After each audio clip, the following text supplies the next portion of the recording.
started with this month's tour now. My name is Mark Christ. I'm with the Arkansas Historic Preservation Program. Welcome to the Sandwiching in History Tour of the Gustave Kleinschmidt House. I'd like to thank Cecil and Denise Ennett. There's Denise over there. I think Cecil's inside. They're graciously inviting them into their lovely house, and I also want to thank them for their help in preparing today's tour. Their meticulously documented National Register nomination made my job very easy, and Denise and Cecil worked with Callie Williams, who's hiding out at the back there, our National Register historian. So, and Amber Jones. Okay, well, thanks everybody for that. For anyone who's interested, this tour is worth 1 hour of HSW continuing education credit through the American Institute of Architects, so come see me after the tour if you're interested. And before I get too far along, the next Sandwiching in History tour will visit the Pulaski County Courthouse on November 3. So we will start talking about Gustave Kleinschmidt. He was only 14 years old when he emigrated with his, to America with his parents from Germany. And according to family lore, they arrived in New York and, quote, a slick Arkansas real estate man sold them land unseen. And when they moved to Morrilton, Arkansas, they found nothing but woods. So the scenic woodlands of Conway County apparently held few charms for young Gustave Kleinschmidt. And by 1884, the 18-year-old had moved to Little Rock, where he lived with his older brother Louis and younger brother Fritz, good German family. He soon found employment with a barkeeper named L. Hochbaum, and he would work within the hospitality industry for most of the rest of his life. In 1890, Little Rock City Directory showed Gus working as a bookkeeper for Schaufuhr and Mahoney, which was a restaurant and bar. In 1892, he married Elizabeth Jungblatt, also from Germany, and they would have 6 sons.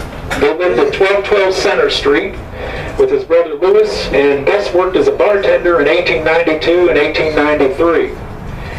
In 1895, Gus Kleinschmidt and John Riegler established a beer garden and saloon, appropriately called Kleinschmidt and Riegler, on Rock Street.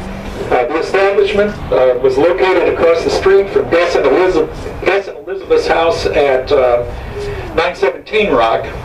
And the beer garden featured 4 gazebos in the courtyard. Can everyone hear me? Okay. 4 gazebos in the courtyard and a beer hall in the rear.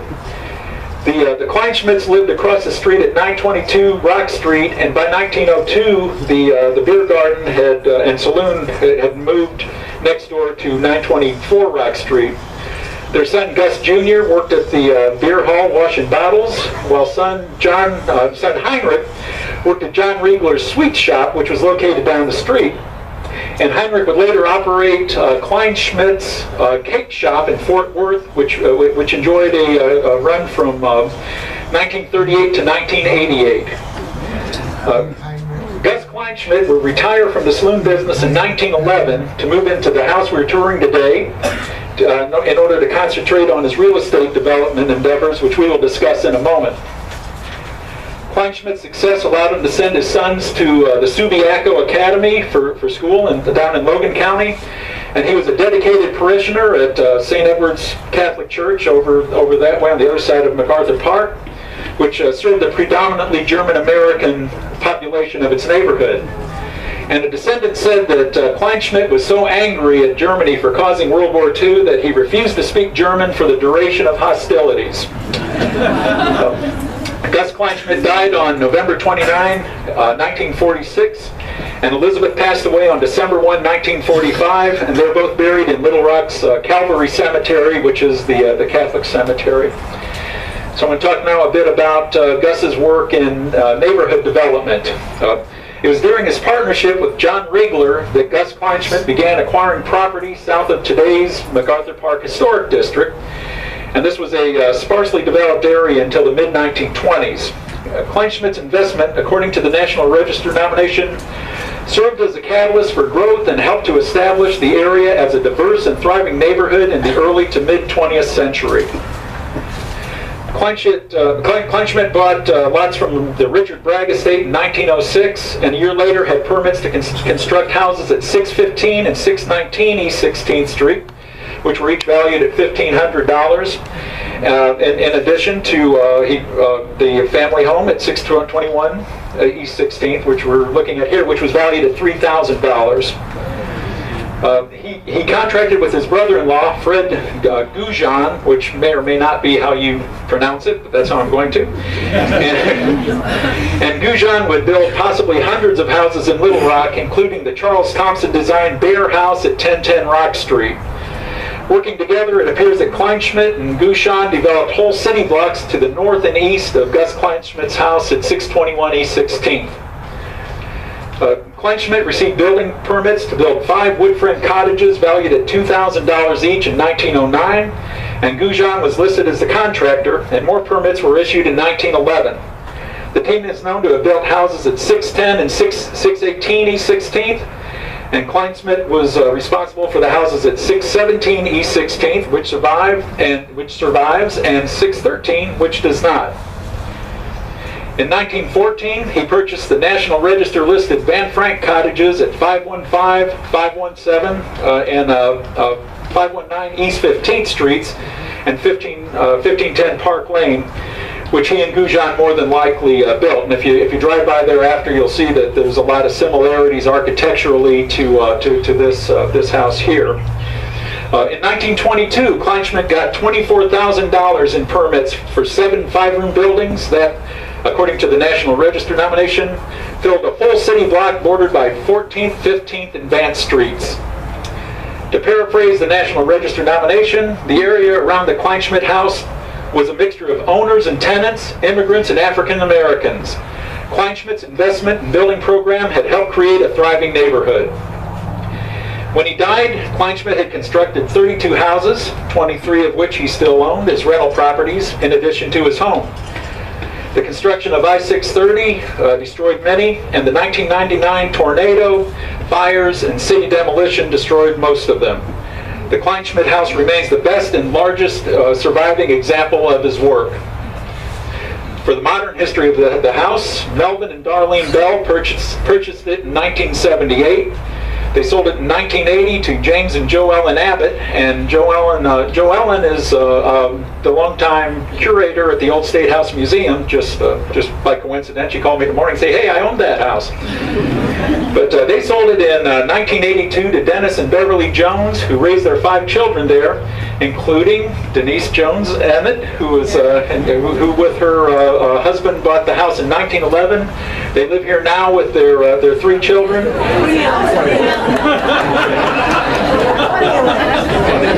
Sorry, 2011. I'm in World War I half the time. But we're glad they did, because we now get to tour their beautiful house. I'm going to talk a little bit about the architecture before we go in. Okay, so it has an asymmetrical layout with the wraparound porch, which is kind of a throwback to a transition from the earlier Queen Anne style of architecture. But the Gustave Kleinschmidt House is in many ways a classic example of the colonial revival style.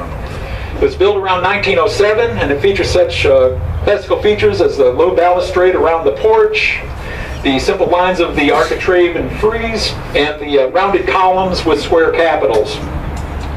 Colonial revival elements include the broken pediments at the north and east sides of the house, the rounded fanlight with keystone, which you can see in the pediment over there, and the dental course, which if you look up above us, there's a dental course surrounding the dormer on the central roof line.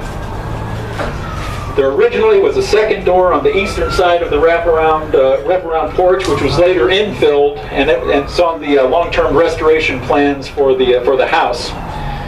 So as you enter the house, you will notice some great features. There are heart pine hardwood floors throughout the building. There are some lovely heart pine pocket doors you'll see when you go in the front door that will be refinished as the Ennetts continue their project.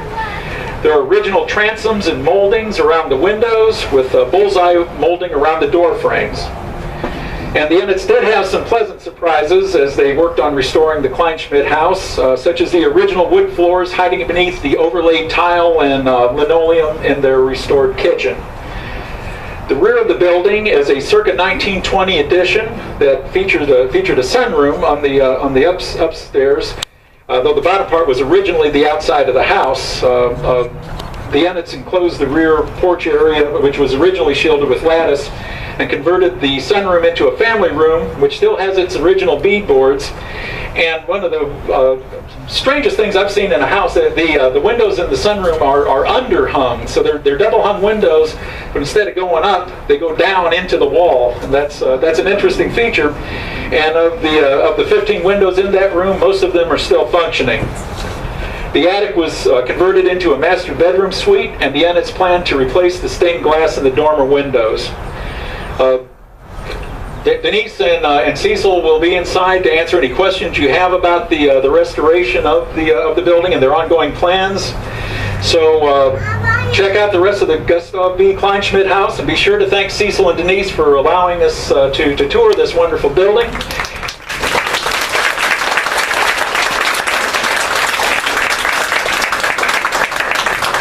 And join us next month for the Sandwiching and History Tour of the Pulaski County Courthouse. Have at it.